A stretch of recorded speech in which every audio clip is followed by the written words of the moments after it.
ಸ್ನೇಹಿತರೆ, ನಾನಿವತ್ತು ನಿಮಗೆ ಎಕ್ಸ್ಪ್ಲೇನ್ ಮಾಡ್ತಿರೋ ಮೂವಿ ಇತ್ತೀಚೆಗೆ ತಾನೇ ಬಿಡುಗಡೆಯಾಗಿರುವ ದಿವ್ಯ ದೃಷ್ಟಿ ಎಂಬ ತೆಲುಗು ಭಾಷೆಯ ಮಿಸ್ಟರಿ ಹಾಗೂ ಕ್ರೈಮ್ ಥ್ರಿಲ್ಲರ್ ಚಿತ್ರ. ಈ ಮೂವಿಯ ಕಾನ್ಸೆಪ್ಟ್ ಏನಂದ್ರೆ, ಚಿತ್ರದ ಹೀರೋಯಿನ್ ಆಗಿರುವ ದಿವ್ಯಾಗೆ ಭವ್ಯ ಎಂಬ ಒಬ್ಬಳು ಟ್ವಿನ್ ಸಿಸ್ಟರ್ ಇರ್ತಾಳೆ. ವಿಚಿತ್ರ ಏನಂದ್ರೆ, ದಿವ್ಯ ಹಾಗೂ ಭವ್ಯ ಇಬ್ಬರಿಗೂ ಕೂಡ ಚಿಕ್ಕ ವಯಸ್ಸಿನಿಂದಲೇ ಡಿಜನರೇಟಿವ್ ಐ ಡಿಸೀಸ್ ಇರುತ್ತೆ. ಈ ಕಾಯಿಲೆ ಹೇಗಂದ್ರೆ, ಈ ಕಾಯಿಲೆ ಇರೋರು ತುಂಬಾನೇ ಸ್ಟ್ರೆಸ್ ಮಾಡಿಕೊಂಡ್ರೆ ಅಥವಾ ಹೆದರಿಕೊಂಡ್ರೆ ಸಮಯ ಕಳೆದ ಹಾಗೆ ಕಣ್ಣಿನ ದೃಷ್ಟಿ ಕಡಿಮೆ ಆಗ್ತಿರುತ್ತೆ. ಇದೇ ರೀತಿಯಾಗಿ ಭವ್ಯಗೆ ಸಂಪೂರ್ಣವಾಗಿ ಕಣ್ಣಿನ ದೃಷ್ಟಿ ಹೊರಟು ಹೋಗಿ ಯಾವಾಗ್ಲೂ ಮನೆಯಲ್ಲಿ ಒಬ್ಬಳೇ ಇರ್ತಾಳೆ. ಹೀಗಿರುವಾಗ್ಲೇ ಒಂದು ದಿನ ದಿವ್ಯಾ ಒಂದು ಫಂಕ್ಷನ್ ಅನ್ನ ಅಟೆಂಡ್ ಮಾಡೋದಕ್ಕೆ ಅಂತ ಬೇರೆ ಊರಿಗೆ ಹೋಗಿರ್ತಾಳೆ. ಸ್ವಲ್ಪ ಸಮಯದ ನಂತರ ಫಂಕ್ಷನ್ ಮುಗಿಸಿಕೊಂಡು ಮನೆಗೆ ವಾಪಸ್ ಹೋಗಿ ನೋಡಿದ್ರೆ ಶಾಕಿಂಗ್ಲಿ ಭವ್ಯಳ ಡೆಡ್ ಬಾಡಿ ಆತ್ಮಹತ್ಯೆ ಮಾಡಿಕೊಂಡಿರುವ ಸ್ಥಿತಿಯಲ್ಲಿ ಸಿಗುತ್ತೆ. ಪೊಲೀಸರು ಕೂಡ ಇದೊಂದು ಆತ್ಮಹತ್ಯೆ ಕೇಸ್ ಅಂತ ಕ್ಲೋಸ್ ಮಾಡೋದಕ್ಕೆ ಟ್ರೈ ಮಾಡ್ತಾರೆ. ಆದ್ರೆ ದಿವ್ಯಾಗೆ ಮಾತ್ರ ಖಂಡಿತ ನನ್ನ ತಂಗಿಯನ್ನ ಯಾರೋ ಕೊಲೆ ಮಾಡಿದ್ದಾರೆ ಅಂತ ಅನುಮಾನ ಶುರುವಾಗುತ್ತೆ. ಸೊ ಚಿತ್ರದಲ್ಲಿ ಮುಂದೇನಾಯ್ತು, ಭವ್ಯಳದ್ದು ಕೊಲೆನ ಅಥವಾ ಆತ್ಮಹತ್ಯೆನ? ದಿವ್ಯಾಗೆ ತನ್ನ ಕಣ್ಣಿನ ದೃಷ್ಟಿ ಹೋಗೋದಕ್ಕೂ ಮುಂಚೆ ತನ್ನ ತಂಗಿಯ ಸಾವಿನ ಕೇಸನ್ನ ಸಾಲ್ವ್ ಮಾಡೋದಕ್ಕೆ ಸಾಧ್ಯವಾಯ್ತಾ ಇಲ್ವಾ? ಹಾಗೂ ಚಿತ್ರ ಮುಂದುವರಿತಾ ಹೋದ ಹಾಗೆ ರಿವೀಲ್ ಆಗುವ ಒಂದೊಂದೇ ಅನ್ಎಕ್ಸ್ಪೆಕ್ಟೆಡ್ ಹಾಗೂ ಶಾಕಿಂಗ್ ಟ್ವಿಸ್ಟ್ ಗಳಾದ್ರೂ ಏನೆಂಬುದನ್ನ ಈ ವಿಡಿಯೋದಲ್ಲಿ ನೋಡ್ತಾ ಹೋಗೋಣ. ಚಿತ್ರದ ಮೊದಲ ಸೀನ್ನಲ್ಲಿ ಫೇಮಸ್ ಬಿಸ್ನೆಸ್ ವುಮೆನ್ ಆಗಿರುವ ದಿವ್ಯಾ ಒಂದು ಅವಾರ್ಡ್ ಫಂಕ್ಷನ್ಗೆ ಬಂದಿರೋದನ್ನ ನೋಡ್ತೀವಿ. ಮತ್ತೊಂದು ಕಡೆ ಮಸೂರಿ ಎಂಬ ಊರಲ್ಲಿ ಒಬ್ಬಳೆ ವಾಸ ಮಾಡ್ತಿರುವ ತನ್ನ ಕಣ್ಣಿನ ದೃಷ್ಟಿ ಸಂಪೂರ್ಣವಾಗಿ ಹೊರಟು ಹೋಗಿರುವ ದಿವ್ಯಾಳ ತಂಗಿ ಭವ್ಯಾಳನ್ನ ನೋಡ್ತೀವಿ. ಭವ್ಯ ಮನೆಯಲ್ಲಿ ಒಬ್ಬಳೆ ಕೂತಿರುವಾಗ ಮನೆಯ ಒಳಗಡೆ ಯಾರೋ ಬರ್ತಿರುವ ಹಾಗೆ ಶಬ್ದ ಆಗುತ್ತೆ. ಹೆದರಿಕೊಂಡ ಭವ್ಯ ತಕ್ಷಣವೇ ತನ್ನ ಅಕ್ಕನ ಮೊಬೈಲ್ಗೆ ಕಾಲ್ ಮಾಡ್ತಾಳೆ. ಆದ್ರೆ ನೆಟ್ವರ್ಕ್ ಸಿಗದ ಕಾರಣ ಫೋನ್ ಕನೆಕ್ಟ್ ಆಗೋದಿಲ್ಲ. ನಂತರ ತನ್ನ ಮನೆಯ ಒಳಗಡೆ ಬಂದಿರುವ ಆ ವ್ಯಕ್ತಿ ಯಾರು ಅಂತ ಭವ್ಯಗೆ ಗೊತ್ತಾಯ್ತು ಅನ್ಸುತ್ತೆ. ಆಕೆ ಹೆದರಿಕೊಳ್ತಲೆ, ಮನೆಯ ಒಳಗಡೆ ಬಂದಿರೋದು ನೀನೆ ಅಂತ ಗೊತ್ತಾಯ್ತು, ನೀನು ಹೇಳಿದ ಹಾಗೆ ಕೇಳ್ತೀನಿ, ತಕ್ಷಣ ಇಲ್ಲಿಂದ ಹೊರಟು ಹೋಗು, ಇಲ್ಲ ಅಂದ್ರೆ ಆತ್ಮಹತ್ಯೆ ಮಾಡಿಕೊಳ್ತೀನಿ ಅಂತ ನೇಣು ಹಾಕಿಕೊಳ್ಳೋಕೆ ಚೇರ್ನ ಮೇಲೆ ಹತ್ತಿ ನಿಲ್ತಾಳೆ. ಆದ್ರೆ ಆ ವ್ಯಕ್ತಿ ನೋಡಿದ್ರೆ ವಿಚಿತ್ರವಾಗಿ ನಗುತ್ತಾ ಆಕೆ ನಿಂತಿದ್ದ ಚೇರ್ ಅನ್ನ ಒದ್ದು ನೇಣು ಹಾಕಿಸಿ ಆಕೆ ಸಾಯುವ ಹಾಗೆ ಮಾಡಿಬಿಡುತ್ತಾನೆ. ಈ ಕಡೆ ದಿವ್ಯಾಗೆ ತನ್ನ ತಂಗಿಗೆ ಏನಾದ್ರೂ ಹೆಚ್ಚು ಕಮ್ಮಿ ಆಗಿರ್ಬಹುದು ಅಂತ ಅನುಮಾನ ಬಂದು ತಕ್ಷಣವೇ ತನ್ನ ಗಂಡ ಸಂದೀಪ್ ಕರೆದುಕೊಂಡು ಭವ್ಯಳ ಮನೆಗೆ ಬರ್ತಾಳೆ. ದಾರಿಯಲ್ಲಿ ಬರ್ತಿರುವಾಗ ಎಷ್ಟೇ ಸಾರಿ ಫೋನ್ ಮಾಡಿದ್ರು ನನ್ನ ತಂಗಿ ಫೋನ್ ಅನ್ನ ಪಿಕ್ ಮಾಡ್ತಿಲ್ವಲ್ಲ ಅಂತ ದಿವ್ಯಾ ತುಂಬಾನೇ ಟೆನ್ಷನ್ ಆಗ್ತಾಳೆ. ಹೀಗೆ ಸ್ವಲ್ಪ ಸಮಯದ ನಂತರ ಮನೆಗೆ ರೀಚ್ ಆಗಿ ಡೋರ್ ಓಪನ್ ಆಗಿದ್ದ ಕಾರಣ ತಕ್ಷಣ ಒಳಗಡೆ ಬರ್ತಾರೆ. ಅದೇ ಸಮಯಕ್ಕೆ ಮನೆಯ ಪವರ್ ಕೂಡ ಕಟ್ ಆಗಿದ್ದ ಕಾರಣ ಇಬ್ಬರು ಹೆದರಿಕೊಳ್ಳುತ್ತಲೇ ಭವ್ಯಳ ರೂಮ್ಗೆ ಬರ್ತಾರೆ. ಒಳಗಡೆ ಬಂದು ನೋಡಿದಾಗ ತನ್ನ ತಂಗಿ ಆತ್ಮಹತ್ಯೆ ಮಾಡಿಕೊಂಡಿರೋದನ್ನ ನೋಡಿ ದಿವ್ಯಾ ತುಂಬಾನೇ ಜೋರಾಗಿ ಅಳೋದಕ್ಕೆ ಶುರು ಮಾಡ್ತಾಳೆ. ಇಲ್ಲಿಗೆ ಸೀನ್ ಕಟ್ಟಾಗಿ ಮರುದಿನ ಬೆಳಿಗ್ಗೆ ವಿಷಯ ಗೊತ್ತಾಗ್ತಿದ್ದ ಹಾಗೆ ಪೊಲೀಸರು ಹಾಗೂ ಫೋರೆನ್ಸಿಕ್ ಡಿಪಾರ್ಟ್ಮೆಂಟ್ ನವರು ಸ್ಪಾಟ್ಗೆ ಬರ್ತಾರೆ.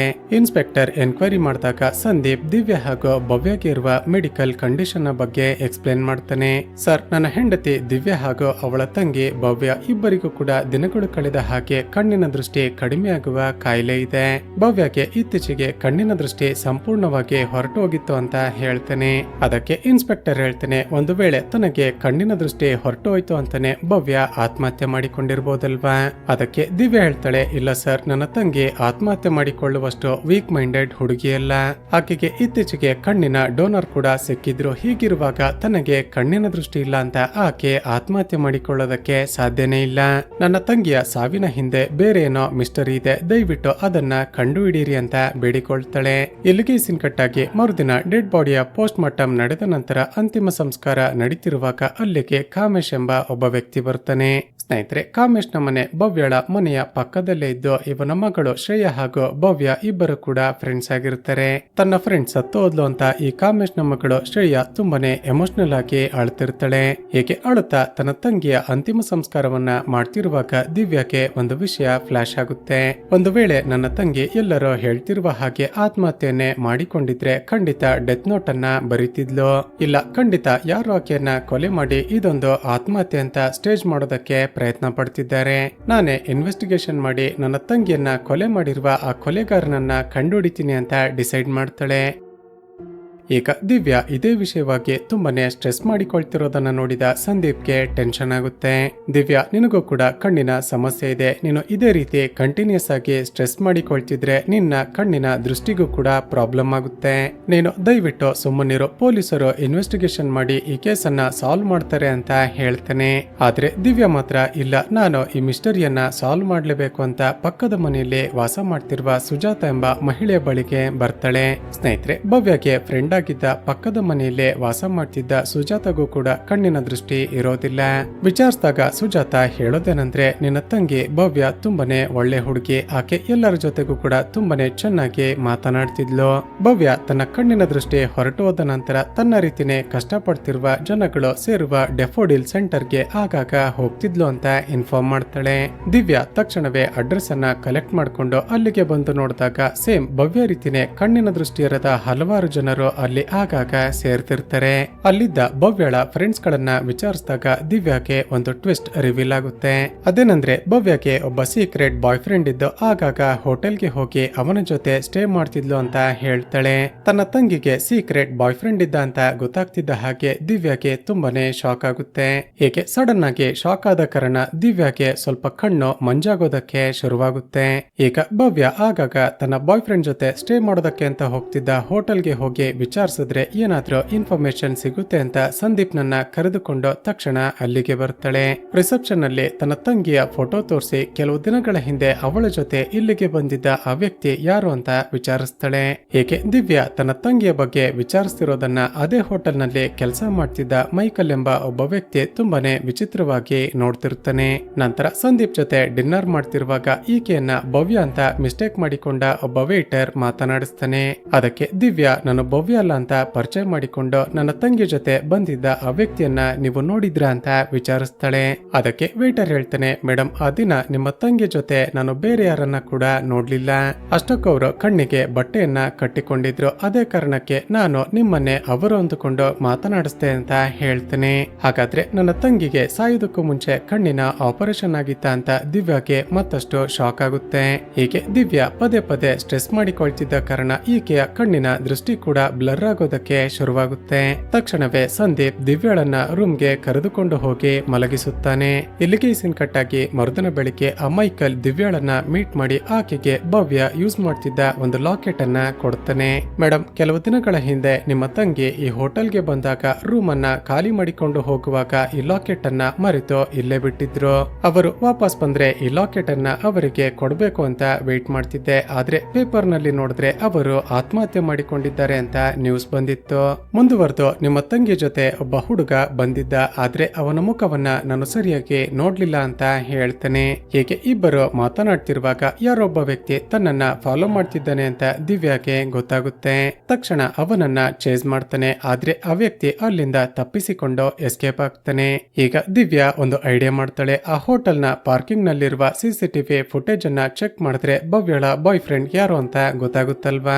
ತಕ್ಷಣ ಪಾರ್ಕಿಂಗ್ ನ ವಾಚ್ಮನ್ ಬಳಿ ಹೋಗಿ ಸಿಸಿಟಿವಿ ಫುಟೇಜ್ ಅನ್ನ ಕೇಳಿದ್ರೆ ಆತ ಹೇಳೋದನಂದ್ರೆ, ಮೇಡಮ್ ಸ್ವಲ್ಪ ಸಮಯದ ಮುಂಚೆ ತಾನೆ ಒಬ್ಬರು ಸರ್ ಬಂದು ಆ ಫುಟೇಜ್ ಅನ್ನ ತೆಗೆದುಕೊಂಡು ಹೊರಟು ಹೋದ್ರು ಅಂತ. ಈಗ ಮತ್ತಷ್ಟು ಶಾಕ್ ಆದ ದಿವ್ಯಾ ಅಷ್ಟಕ್ಕೂ ಆ ವ್ಯಕ್ತಿ ಯಾರು ಅಂತ ಯೋಚನೆ ಮಾಡ್ತಿರುವಾಗ್ಲೇ ಇವಳ ಗಂಡ ಸಂದೀಪ್ ಮಿಸ್ಸಿಂಗ್ ಆಗಿದ್ದಾನೆ ಅಂತ ನೆನಪಾಗುತ್ತೆ. ಪೊಲೀಸರು ಬರ್ತಿದ್ದ ಹಾಗೆ ತಾವು ಹೋಟೆಲ್ಗೆ ಬಂದಾಗಿನಿಂದ ನಡೆದ ಎಲ್ಲ ವಿಷಯವನ್ನ ಎಕ್ಸ್ಪ್ಲೇನ್ ಮಾಡಿ ಹೇಗಾದ್ರೂ ಮಾಡಿ ನನ್ನ ಗಂಡನನ್ನ ಕಾಪಾಡಿ ಅಂತ ಬೇಡಿಕೊಳ್ತಾಳೆ. ಏಕೆ ದಿವ್ಯಾ ಪದೇ ಪದೇ ಟೆನ್ಷನ್ ಮಾಡಿಕೊಳ್ತಿದ್ದ ಕಾರಣ ಈಕೆ ಕಣ್ಣಿನ ದೃಷ್ಟಿ ಮತ್ತಷ್ಟು ಮಂಜಾಗುತ್ತೆ. ಈಗ ಪೊಲೀಸರು ಸಂದೀಪ್ನ ಮೊಬೈಲ್ ನೆಟ್ವರ್ಕ್ ಅನ್ನ ಚೆಕ್ ಮಾಡಿದಾಗ ಭವ್ಯಳ ಮನೆಯಲ್ಲಿ ಡಿಟೆಕ್ಟ್ ಆಗುತ್ತೆ. ಸಂದೀಪ್ ಯಾಕೆ ಭವ್ಯಳ ಮನೆಗೆ ಹೋದ ಅಂತ ತಕ್ಷಣವೇ ದಿವ್ಯಾ ಹಾಗೂ ಪೊಲೀಸರು ಮನೆಗೆ ಹೋಗಿ ನೋಡಿದ್ರೆ ಶಾಕಿಂಗ್ಲಿ ಸಂದೀಪ್ ಕೂಡ ನೇಣು ಹಾಕಿಕೊಂಡು ಸತ್ತು ಹೋಗಿರ್ತಾನೆ. ಈಗ ತನ್ನ ಗಂಡನ ಡೆಡ್ ಬಾಡಿಯನ್ನ ನೋಡ್ತಿದ್ದ ಹಾಗೇನೆ ಉಂಟಾದ ಶಾಕ್ ನಿಂದಾಗಿ ದಿವ್ಯಳ ಕಣ್ಣಿನ ದೃಷ್ಟಿ ಕಂಪ್ಲೀಟ್ ಆಗಿ ಹೊರಟೋಗುತ್ತೆ. ಇಲ್ಲಿಗೆ ಸೀನ್ ಕಟ್ ಆಗಿ ಸ್ವಲ್ಪ ಸಮಯದ ನಂತರ ಪೊಲೀಸರು ಇನ್ವೆಸ್ಟಿಗೇಷನ್ ಮಾಡಿ ಒಂದಷ್ಟು ಶಾಕಿಂಗ್ ವಿಷಯಗಳನ್ನ ರಿವೀಲ್ ಮಾಡ್ತಾರೆ. ಅದೇನಂದ್ರೆ ಇವಳ ಗಂಡ ಸಂದೀಪ್ ಹಾಗೂ ದಿವ್ಯಾಳ ತಂಗಿ ಭವ್ಯ ಇಬ್ಬರು ಕೂಡ ಕಳೆದ ಕೆಲವು ತಿಂಗಳಿನಿಂದ ಅಫೇರ್ ನಲ್ಲಿರ್ತಾರೆ. ಕಾಲ್ ಹಿಸ್ಟರಿಯನ್ನ ಚೆಕ್ ಮಾಡಿದಾಗ ಸಂದೀಪ್ ಭವ್ಯಗೆ ಕಣ್ಣಿನ ಆಪರೇಷನ್ ಮಾಡಿಸಿ ಅದು ಫೇಲ್ ಆಗಿತ್ತು ಅಂತ ಗೊತ್ತಾಗಿರುತ್ತೆ. ಹಾಗೂ ಭವ್ಯಳ ಜೊತೆ ಆಗಾಗ ಟೈಮ್ ಅನ್ನ ಸ್ಪೆಂಡ್ ಮಾಡೋದಕ್ಕೆ ಅಂತ ಆ ಹೋಟೆಲ್ಗೆ ಹೋಗ್ತಾ ಇದ್ದಿದ್ದು ಇವಳ ಗಂಡ ಸಂದೀಪೆ. ತನ್ನ ಹೆಂಡತಿಗೆ ತನ್ನ ಅಫೇರ್ ನ ಬಗ್ಗೆ ಎಲ್ಲಿ ಗೊತ್ತಾಗಿ ಬಿಡುತ್ತೋ ಅಂತ ಸಂದೀಪೆ ಪಾರ್ಕಿಂಗ್ ಲಾಟ್ ನಲ್ಲಿದ್ದ ಸಿಸಿಟಿವಿ ಫುಟೇಜ್ ಅನ್ನ ಕದ್ದಿರ್ತಾನೆ. ಆದ್ರೆ ಮುಂದೊಂದು ದಿನ ನಿನಗೆ ಈ ವಿಷಯ ವಿಷಯ ಗೊತ್ತಾಗೇ ಆಗುತ್ತೆ ಅಂತ ಹೆದರಿಕೊಂಡ ಸಂದೀಪ್ ಆತ್ಮಹತ್ಯೆ ಮಾಡಿಕೊಂಡಿದ್ದಾನೆ ಅಂತ ಪೊಲೀಸರು ಎಕ್ಸ್ಪ್ಲೇನ್ ಮಾಡ್ತಾರೆ. ಈಗ ತನ್ನ ತಂಗಿ ಹಾಗೂ ತನ್ನ ಗಂಡ ಅಫೇರ್ ನಲ್ಲಿ ಇದ್ರು ಅಂತ ಗೊತ್ತಾಗ್ತಿದ್ದ ಹಾಗೆ ದಿವ್ಯಾ ತುಂಬಾನೇ ಎಮೋಷನಲ್ ಆಗಿ ಅಳ್ತಾಳೆ. ಇಲ್ಲಿಗೆ ಸೀನ್ ಕಟ್ ಆಗಿ ಕೆಲವು ದಿನಗಳ ನಂತರ ದಿವ್ಯಾಗೆ ಡೋನರ್ ಸಿಕ್ಕ ಕಾರಣ ಆಕೆ ಕಣ್ಣಿನ ಆಪರೇಷನ್ ಆಗುತ್ತೆ. ಆದರೆ ಗಾಯ ಕಂಪ್ಲೀಟ್ ಆಗಿ ವಾಸಿಯಾಗೋವರೆಗೂ ಕಣ್ಣಿಗೆ ಕಟ್ಟಿರುವ ಬಟ್ಟೆಯನ್ನ ಓಪನ್ ಮಾಡಬಾರ್ದು ಅಂತ ಡಾಕ್ಟರ್ ಅಡ್ವೈಸ್ ಮಾಡ್ತಾರೆ. ಈಗ ದಿವ್ಯಾಳ ಜೊತೆಗಿದ್ದು ಈಕೆಯನ್ನ ನೋಡಿಕೊಳ್ಳೋದಕ್ಕೆ ಅಂತ ಡಾಕ್ಟರ್ ಅಜಯ್ ಎಂಬ ಒಬ್ಬ ಮೇಲ್ ನರ್ಸ್ ನನ್ನ ಕಳುಹಿಸಿಕೊಡ್ತಾರೆ. ಆದ್ರೆ ಅಜಯ್ನ ಮುಖವನ್ನ ನಮಗೆ ಸರಿಯಾಗಿ ತೋರಿಸೋದಿಲ್ಲ. ಡಾಕ್ಟರ್ ದಿವ್ಯಾಗೆ ನಿನ್ನನ್ನ ನೋಡಿಕೊಳ್ಳೋದಕ್ಕೆ ಒಬ್ಬಳು ಹುಡುಗಿಯನ್ನ ಕಳುಹಿಸಿಕೊಡ್ತೀನಿ ಅಂತ ಹೇಳಿರ್ತಾರೆ. ಆದ್ರೆ ಮೇಲ್ ನರ್ಸ್ ಬಂದಿರೋದನ್ನ ನೋಡಿ ದಿವ್ಯಾ ವಿಚಾರಿಸ್ತಾಳೆ. ಅದಕ್ಕೆ ಅಜಯ್ ಹೇಳ್ತಾನೆ, ಮೇಡಮ್ ಯಾರು ಕೂಡ ಲೇಡಿ ಕೇರ್ ಟೇಕರ್ ಸಿಗದ ಕಾರಣ ನನ್ನನ್ನ ಕಳುಹಿಸಿಕೊಟ್ಟಿದ್ದಾರೆ. ಬೇಕಾದ್ರೆ ಡಾಕ್ಟರ್ ಜೊತೆ ಮಾತಾಡಿ ನಾಳೆಯಿಂದ ಯಾರಾದ್ರೂ ಲೇಡಿ ಕೇರ್ ಟೇಕರ್ಗೆ ಬರೋದಕ್ಕೆ ಹೇಳ್ತೀನಿ. ಅದಕ್ಕೆ ದಿವ್ಯಾ ಪರವಾಗಿಲ್ಲ, ಡಾಕ್ಟರ್ ಕಳುಹಿಸಿಕೊಟ್ಟಿದ್ದಾರೆ ಅಂದ್ರೆ ನೀವೇ ಬನ್ನಿ ಅಂತ ಹೇಳ್ತಾಳೆ. ಸೊ ಅಜಯ್ ಮನೆಯ ಕೆಲಸವನ್ನೆಲ್ಲ ಮಾಡ್ತಾ ದಿವ್ಯಾಳನ್ನ ತುಂಬಾನೇ ಚೆನ್ನಾಗಿ ನೋಡಿಕೊಳ್ಳೋದಕ್ಕೆ ಶುರು ಮಾಡ್ತಾನೆ. ದಿವ್ಯಾಳ ಕಣ್ಣಿಗೆ ಹಾಕಿರುವ ಬ್ಯಾಂಡೇಜ್ ಅನ್ನ ಕೂಡ ಇವನೇ ಚೇಂಜ್ ಮಾಡೋದಕ್ಕೆ ಶುರು ಮಾಡ್ತಾನೆ. ನಂತರ ದಿವ್ಯಾಳ ಫೋನ್ ನಲ್ಲಿ ವಾಯ್ಸ್ ಕಮಾಂಡ್ ಅನ್ನ ಆಕ್ಟಿವೇಟ್ ಮಾಡಿ ನಿಮ್ಗೇನಾದ್ರೂ ಬೇಕಾದ್ರೆ ತಕ್ಷಣ ನನ್ಗೆ ಕಾಲ್ ಮಾಡಿ ಅಂತ ಹೇಳ್ತಾನೆ. ನಂತರ ಇಬ್ಬರು ಒಂದು ರಾತ್ರಿ ಮಾತನಾಡ್ತಾ ಡ್ರಿಂಕ್ಸ್ ಮಾಡ್ತಿರುವಾಗ ದಿವ್ಯಾಗೆ ನಶೆ ಏರಿ ಟೈಟ್ ಆಗ್ತಾಳೆ. ಆಗ ಕುಡಿದ ನಶೆಯಲ್ಲಿ ತನ್ನ ಮುಂದಿರೋದು ತನ್ನ ಗಂಡ ಸಂದೀಪ್ ಅಂತ ಹೆಲುಸಿನೇಟ್ ಮಾಡ್ಕೊಂಡು ಇವನ ಜೊತೆ ರೊಮ್ಯಾನ್ಸ್ ಮಾಡೋದಕ್ಕೆ ಹೋಗ್ತಾಳೆ. ಅಷ್ಟರಲ್ಲಿ ಇದು ನನ್ನ ಗಂಡ ಅಲ್ಲ ಅಂತ ರಿಯಲೈಸ್ ಆಗಿ ಅಜಯ್ಗೆ ಸಾರಿ ಕೇಳ್ತಾಳೆ. ಇಲ್ಲಿಗೆ ಸೀನ್ ಕಟ್ ಆಗಿ ಆ ದಿನ ರಾತ್ರಿ ದಿವ್ಯಾ ತನ್ನ ರೂಮ್ ನಲ್ಲಿ ಮಲಗಿರುವಾಗ ತನ್ನ ಮನೆಯ ಒಳಗಡೆ ಯಾರೊಬ್ಬ ವ್ಯಕ್ತಿ ಬಂದಿದ್ದಾನೆ ಅಂತ ಗೊತ್ತಾಗುತ್ತೆ. ಹೆದರಿಕೊಂಡ ದಿವ್ಯಾ ತಕ್ಷಣವೇ ಮನೆಯಿಂದ ಹೊರಗಡೆ ಬಂದು ಪಕ್ಕದ ಮನೆಯಲ್ಲಿ ವಾಸ ಮಾಡ್ತಿರುವ ಕಾಮೇಶ್ ನ ಬಳಿಗೆ ಬರ್ತಾಳೆ. ಗಾಬರಿಗೊಂಡಿದ್ದ ದಿವ್ಯಾ, ಸರ್ ನನ್ನ ಮನೆಯ ಒಳಗಡೆ ಯಾರೋ ಬಂದಿದ್ದಾರೆ, ತಕ್ಷಣ ಪೊಲೀಸರಿಗೆ ಕಾಲ್ ಮಾಡಿ ಅಂತ ರಿಕ್ವೆಸ್ಟ್ ಮಾಡ್ತಾಳೆ. ಅದಕ್ಕೆ ಕಾಮೇಶ್ ದಿವ್ಯಾಗೆ ಸಮಾಧಾನ ಮಾಡ್ತಾ, ಸರಿ ಮೊದಲು ನನ್ನ ಮನೆಯ ಒಳಗಡೆ ಹೋಗೋಣ ಅಂತ ಕರೆದುಕೊಂಡು ಬರ್ತಾನೆ. ದಿವ್ಯಾ ಇಷ್ಟೊತ್ತಲ್ಲಿ ಗಾಬರಿಗೊಂಡು ತಮ್ಮ ಮನೆಗೆ ಬರ್ತಿರೋದನ್ನ ಕಾಮೇಶ್ ನ ಮಗಳು ಶ್ರೇಯಾ ಕೂಡ ನೋಡ್ತಾಳೆ.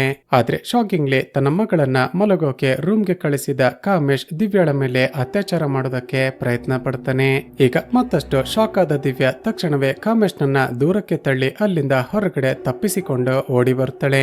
ತಕ್ಷಣ ತನ್ನ ಮೊಬೈಲ್ ನಲ್ಲಿ ವಾಯ್ಸ್ ಕಮಾಂಡ್ ಅನ್ನ ಆಕ್ಟಿವೇಟ್ ಮಾಡಿ ಅಜಯ್ಗೆ ಕಾಲ್ ಮಾಡ್ತಾಳೆ. ತಕ್ಷಣ ಅಜಯ್ ಅಲ್ಲಿಗೆ ಬಂದು ಆಕೆಯನ್ನ ಕಾಪಾಡ್ತಾನೆ.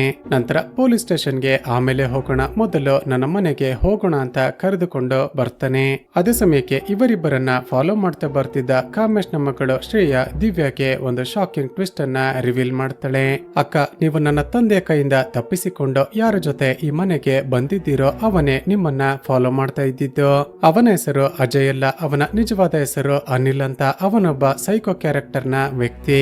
ಆತ ನನ್ನನ್ನ ನೋಡಿದ್ರೆ ನನ್ನನ್ನ ಕೂಡ ಸಾಯಿಸಿ ಬಿಡ್ತಾನೆ. ನೀವು ತಕ್ಷಣ ಇಲ್ಲಿಂದ ಎಸ್ಕೇಪ್ ಆಗಿ, ನಾನು ಕೂಡ ಎಸ್ಕೇಪ್ ಆಗ್ತೀನಿ ಅಂತ ಬಚ್ಚಿಟ್ಟುಕೊಳ್ತಾಳೆ. ಈಗ ಮತ್ತಷ್ಟು ಹೆದರಿಕೊಂಡ ದಿವ್ಯಾ ಇಲ್ಲಿಂದ ತಪ್ಪಿಸಿಕೊಳ್ಬೇಕು ಅಂತ ಪ್ಲಾನ್ ಮಾಡಿ ಅನಿಲ್ಗೆ ವಾಶ್ರೂಮ್ಗೆ ಹೋಗ್ತೀನಿ ಅಂತ ಅಲ್ಲೇ ಇದ್ದ ವಾಶ್ರೂಮ್ ನ ಒಳಗಡೆ ಬರ್ತಾಳೆ. ತಕ್ಷಣ ತನ್ನ ಕಣ್ಣಿಗೆ ಕಟ್ಟಿದ್ದ ಬ್ಯಾಂಡೇಜ್ ಅನ್ನ ಓಪನ್ ಮಾಡ್ತಾಳೆ. ಇವಳ ಅದೃಷ್ಟಕ್ಕೆ ಇವಳ ಕಣ್ಣು ಸ್ವಲ್ಪ ಸ್ವಲ್ಪ ಕಾಣಿಸ್ತಿರುತ್ತೆ. ನಂತರ ಹೊರಗಡೆ ಬಂದು ಅಲ್ಲಿಂದ ತಪ್ಪಿಸಿಕೊಳ್ಬೇಕು ಅನ್ನೋಷ್ಟರಲ್ಲೇ ಅನಿಲ್ ಅಲ್ಲಿಗೆ ಬಂದ ಕಾರಣ ಅಲ್ಲೇ ಓಪನ್ ಆಗಿದ್ದ ರೂಮ್ ನ ಒಳಗಡೆ ಹೋಗ್ತಾಳೆ. ಶಾಕಿಂಗ್ಲಿ ಆ ರೂಮ್ ನ ಒಳಗಡೆ ಹಲವಾರು ಹುಡುಗಿಯರ ಫೋಟೋಸ್ ಗಳ ಜೊತೆ ಇವಳ ತಂಗಿ ಭವ್ಯಳ ಫೋಟೋಸ್ ಗಳು ಹಾಗೂ ಡೀಟೇಲ್ಸ್ ಗಳು ಕೂಡ ಇರುತ್ತವೆ. ಸ್ನೇಹಿತರೆ, ಈಗ ಗೊತ್ತಾಗುವ ವಿಷಯವೇನೆಂದ್ರೆ ಈ ಅನಿಲ್ ಭವ್ಯಳನ್ನ ಹಲವು ವರ್ಷಗಳಿಂದ ಪ್ರೀತಿ ಮಾಡ್ತಿರ್ತಾನೆ. ಭವ್ಯ ಕೂಡ ಇವನನ್ನ ಪ್ರೀತಿ ಮಾಡ್ತಿರ್ತಾಳೆ. ಆದ್ರೆ ಈ ಅನಿಲ್ಗೆ ಒಂದು ವಿಚಿತ್ರವಾದ ಸೈಕೋಪಾತಿಸಮ್ ಇರುತ್ತೆ. ಅದೇನಂದ್ರೆ ಈತ ಭವ್ಯಗೆ ಕಣ್ಣಿನ ದೃಷ್ಟಿ ಇಲ್ಲದಿರೋದನ್ನೇ ಇಷ್ಟಪಡ್ತಿರ್ತಾನೆ. ಸೊ ಇದೇ ಕಾರಣಕ್ಕೆ ಭವ್ಯಗೆ ಆಗಾಗ ಕಣ್ಣಿನ ದೃಷ್ಟಿ ವಾಪಸ್ ಬಾರದ ಹಾಗೆ ಒಂದು ಡ್ರಗ್ ಅನ್ನ ಇಂಜೆಕ್ಟ್ ಮಾಡ್ತಿರ್ತಾನೆ. ಕೊನೆಗೊಂದು ದಿನ ಈ ವಿಷಯ ಭವ್ಯಗೆ ಗೊತ್ತಾಗಿ ಇವನ ಜೊತೆ ಜಗಳ ಮಾಡಿಕೊಂಡು ಬ್ರೇಕಪ್ ಮಾಡಿಕೊಂಡಿರ್ತಾಳೆ. ನಂತರವೇ ದಿವ್ಯಾಳ ಗಂಡ ಸಂದೀಪ್ ನ ಜೊತೆ ಭವ್ಯ ಅಫೇರ್ ಅನ್ನ ಸ್ಟಾರ್ಟ್ ಮಾಡಿಕೊಂಡಿರ್ತಾಳೆ. ಹಾಗೂ ಆ ದಿನ ರಾತ್ರಿ ಅನಿಲ್ ನನ್ನ ಹೆದರಿಸೋದಕ್ಕೆ ಅಂತ ಆತ್ಮಹತ್ಯೆ ಮಾಡಿಕೊಳ್ಳೋ ರೀತಿ ನಾಟಕ ಮಾಡೋದಕ್ಕೆ ಭವ್ಯ ಹೋಗಿರ್ತಾಳೆ. ಆದ್ರೆ ಈ ಸೈಕೋ ಅನಿಲೆ ಭವ್ಯಳನ್ನ ಸಾಯಿಸಿ ಬಿಟ್ಟಿರ್ತಾನೆ. ತಾನು ಪ್ರೀತಿ ಮಾಡ್ತಿದ್ದ ಭವ್ಯ ಸತ್ತ ನಂತರ ಸೇಮ್ ನೋಡೋದಕ್ಕೆ ಆಕೆ ರೀತಿನೇ ಇರುವ ಆಕೆ ಅಕ್ಕ ದಿವ್ಯಾನನ್ನ ಅನಿಲ್ ನೋಡಿರ್ತಾನೆ. ಅಂದಿನಿಂದ ದಿವ್ಯಾಳನ್ನ ಇಷ್ಟಪಡ್ತಾ ಆಕೆ ಜೊತೆ ಹತ್ತಿರಾಗೋದಕ್ಕೆ ತನ್ನನ್ನ ಡಾಕ್ಟರ್ ಕಳುಹಿಸಿಕೊಟ್ಟಿದ್ದಾರೆ ಅಂತ ಇಷ್ಟೆಲ್ಲ ನಾಟಕ ಮಾಡಿರ್ತಾನೆ. ಈಗ ಇದೆಲ್ಲ ಗೊತ್ತಾಗಿ ಮತ್ತಷ್ಟು ಹೆದರಿಕೊಂಡ ದಿವ್ಯಾ ತಕ್ಷಣ ಹೊರಗಡೆ ಬಂತು ನೋಡಿದ್ರೆ ಶಾಕಿಂಗ್ಲಿ ಆ ಸೈಕೋ ಅನಿಲ್ ಶ್ರೇಯಾಳನ್ನ ಕೊಲೆ ಮಾಡಿರ್ತಾನೆ. ಆದ್ರೆ ತಾನೀಗ ಜೀವಂತವಾಗಿ ಇಲ್ಲಿಂದ ಎಸ್ಕೇಪ್ ಆಗ್ಬೇಕು ಅಂತ ಒಂದು ಐಡಿಯಾ ಮಾಡಿದ ದಿವ್ಯಾ ತನಗೆ ಈಗಲೂ ಕೂಡ ಕಣ್ಣುಗಳು ಕಾಣಿಸ್ತಿಲ್ಲ ಅಂತ ನಾಟಕ ಮಾಡೋದಕ್ಕೆ ಶುರು ಮಾಡ್ತಾಳೆ. ಹಾಗೂ ಈಗ ಮೊದಲ ಬಾರಿಗೆ ಅನಿಲ್ನ ಮುಖವನ್ನ ನಮಗೆ ತೋರಿಸಲಾಗುತ್ತೆ.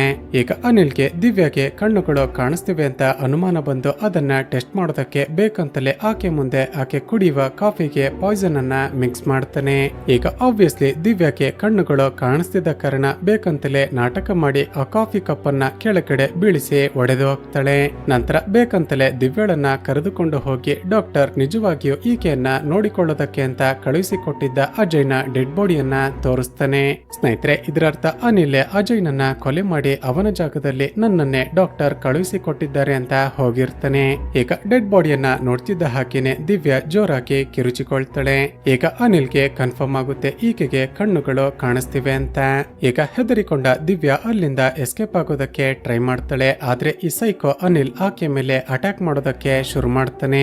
ಈಗ ವಿಚಿತ್ರವಾಗಿ ನಗುತ್ತಾ, ದಿವ್ಯಾ ನೀನೇನೋ ತಲೆ ಕೆಡಿಸಿಕೊಳ್ಬೇಡ, ನಿನಗೆ ಕಣ್ಣುಗಳು ಕಾಣಿಸ್ತಿಲ್ಲ ಅಂದ್ರೂ ಕೂಡ ನಾನು ನಿನ್ನನ್ನ ತುಂಬಾನೇ ಚೆನ್ನಾಗಿ ನೋಡಿಕೊಳ್ತೀನಿ. ನಿನಗೆ ಕಣ್ಣುಗಳು ಕಾಣಿಸ್ತಾ ಇರೋದೆ ನನಗೆ ಇಷ್ಟ ಅಂತ ಹೇಳ್ತಾ ಆಕೆ ಕಣ್ಣಿಗೆ ಬ್ಯಾಂಡೇಜ್ ಅನ್ನ ಕಟ್ಟಿ ಕಾರ್ನಲ್ಲಿ ಎಲ್ಲಿಗೋ ಕರೆದುಕೊಂಡು ಹೊರಡುತ್ತಾನೆ. ಆದ್ರೆ ಅಷ್ಟರಲ್ಲೇ ದಿವ್ಯಾ ಇವನಿಂದ ತಪ್ಪಿಸಿಕೊಂಡು ಅಲ್ಲೇ ಪಕ್ಕದಲ್ಲೇ ಇದ್ದ ಸುಜಾತಾಳ ಮನೆಗೆ ಹೋಗ್ತಾಳೆ. ಈಗ ಆ ಸೈಕೋ ಅನಿಲ್ ಫಾಲೋ ಮಾಡ್ತಾ ಒಳಗಡೆ ಬಂದಾಗ ರಿವೀಲ್ ಆಗುವ ಟ್ವಿಸ್ಟ್ ಏನಂದ್ರೆ ಆತ ಬೇರೆ ಯಾರು ಅಲ್ಲ, ಸುಜಾತಾಳ ಮಗನೇ. ಸುಜಾತ ದಿವ್ಯಾಳನ್ನ ಕಾಪಾಡೋದಕ್ಕೆ ಪ್ರಯತ್ನ ಪಟ್ಟಾಗ ಈ ಸೈಕೋ ಅನಿಲ್ ತನ್ನ ತಾಯಿ ಮೇಲೆನೆ ಅಟ್ಯಾಕ್ ಮಾಡ್ತಾನೆ. ಈ ಗ್ಯಾಪ್ ಅಲ್ಲಿ ದಿವ್ಯಾ ಪೊಲೀಸರಿಗೆ ಕಾಲ್ ಮಾಡಿ ನನ್ನನ್ನ ಕಾಪಾಡಿ ಅಂತ ರಿಕ್ವೆಸ್ಟ್ ಮಾಡ್ತಾಳೆ. ಹೀಗೆ ದಿವ್ಯಾ ತಪ್ಪಿಸಿಕೊಳ್ಳೋದಕ್ಕೆ ಪ್ರಯತ್ನ ಪಡ್ತಿರುವಾಗ ಕೊನೆಗೂ ಸ್ವಲ್ಪ ಸಮಯದ ನಂತರ ಪೊಲೀಸರು ಅಲ್ಲಿಗೆ ಬರ್ತಾರೆ. ತಕ್ಷಣ ಇನ್ಸ್ಪೆಕ್ಟರ್ ತನ್ನ ಬಳಿ ಇದ್ದ ಗನ್ ನಿಂದ ಅನಿಲ್ಗೆ ಪಾಯಿಂಟ್ ಮಾಡಿ ಸರೆಂಡರ್ ಆಗೋದಕ್ಕೆ ಹೇಳ್ತಾರೆ. ಆದ್ರೆ ಈ ಸೈಕೋ ಮಾತ್ರ ವಿಚಿತ್ರವಾಗಿ ನಗುತ್ತಾ ನಾನು ಯಾರಿಗೋ ಸರೆಂಡರ್ ಆಗೋದಿಲ್ಲ ಅಂತ ಹೇಳ್ತಾ ಚಾಕುವಿನಿಂದ ತನ್ನ ಕತ್ತನ್ನ ಕುಯ್ದುಕೊಂಡು ಸತ್ತು ಹೋಗ್ತಾನೆ. ಚಿತ್ರದ ಎಂಡ್ಸಿನಲ್ಲಿ ದಿವ್ಯಾ ಬ್ಯಾಂಡೇಜ್ ಅನ್ನ ಬೇಗ ಓಪನ್ ಮಾಡಿದ್ದ ಕಾರಣ ಇವಳ ಕಣ್ಣಿನ ದೃಷ್ಟಿ ಮತ್ತೆ ಹೊರಟೋಗಿರುತ್ತೆ. ಹಾಗೂ ಈಗ ಡಾಕ್ಟರ್ ರಿವೀಲ್ ಮಾಡೋದೇನೆಂದ್ರೆ ಇವಳ ಗಂಡ ಸಂದೀಪೆ ತಾನು ಆತ್ಮಹತ್ಯೆ ಮಾಡಿಕೊಂಡು ಇವಳಿಗೆ ತನ್ನ ಕಣ್ಣನ್ನ ಡೊನೇಟ್ ಮಾಡಿದ್ದ ಅಂತ. ಅದನ್ನ ಕೇಳಿದ ದಿವ್ಯಾ ತುಂಬಾನೇ ಎಮೋಷನಲ್ ಆಗಿ ಅಳ್ತಾಳೆ. ಹಾಗೂ ಇಲ್ಲಿಗೆ ಈ ಚಿತ್ರ ಮುಕ್ತಾಯವಾಗುತ್ತೆ. ಸ್ನೇಹಿತರೆ, ವಿಡಿಯೋ ಇಷ್ಟವಾಗಿದ್ರೆ ಈ ವಿಡಿಯೋಗೆ ಒಂದು ಲೈಕ್ ಮಾಡಿ ಶೇರ್ ಮಾಡೋದನ್ನ ಮರೆಯಬೇಡಿ. ಇದೇ ರೀತಿಯ ಮತ್ತಷ್ಟು ವಿಡಿಯೋಸ್ಗಾಗಿ ಈ ಚಾನೆಲ್ ಅನ್ನ ಸಬ್ಸ್ಕ್ರೈಬ್ ಮಾಡಿಕೊಂಡು ಪಕ್ಕದಲ್ಲೇ ಇರುವ ಬೆಲ್ ಐಕಾನ್ ಅನ್ನ ಪ್ರೆಸ್ ಮಾಡಿ.